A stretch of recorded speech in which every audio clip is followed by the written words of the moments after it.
প্রচণ্ড ঠান্ডার মধ্যে বাসা থেকে বের হয়েছি। আসলে সকালবেলা আকাশটা অনেক ক্লিয়ার ছিল, তো ভাবছিলাম যে মানিকগঞ্জ যেহেতু নতুন একটা বেতিলাতে রেস্টুরেন্ট উদ্বোধন হয়েছে, তো কাজল ভাই বললো যে হারুন ভাই চলেন যাই একটু ঘুরে আসি, তো এই জন্য বের হয়েছিলাম। তো এখন দেখতেছি আবার চারদিকে অন্ধকারে একদম ঘোলা হয়ে যেতেছে, তো দেখা যাক এটা ক্লিয়ার হয় কি না। তো তারপরে আমরা একটু বেতিলার দিকে যাব। আমরা এখন হচ্ছে মানিকগঞ্জ বয়েজ স্কুল খেলার মাঠে আসলাম। যে অসংখ্য পাখি কিন্তু এখানে, যেহেতু বিভিন্ন ফুড কার্ট আছে এখানে, বিভিন্নজন খাবার টাবার ফেলেই, দেখেন কত পাখি এখানটাতে।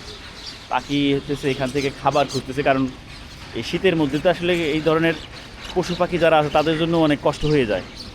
তো আল্লাহ পাক আমাদের উপর রহম করুন, কারণ হইতেছে মানিকগঞ্জের মতো জায়গাতেই যদি তাপমাত্রা এরকম 11-12 থাকে, তাইলে যেখানে হইতেছে উত্তরাঞ্চলে সেখানকার অবস্থা না জানি কী অবস্থা। তো যাই হোক, তো আমরা মূলত বেতিলাতে যাব এবং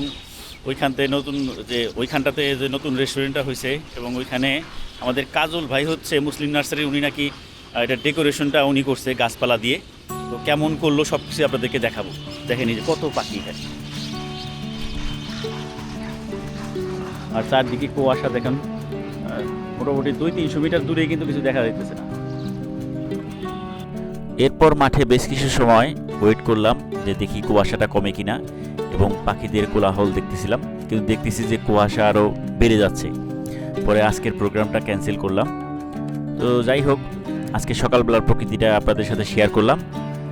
এখন হচ্ছে আমার ছাদ বাগানে বসে প্রায় 1 ঘন্টা সময় নিয়ে আমি একটা টাইম ল্যাপস বানাইছি, সেটা দেখেন।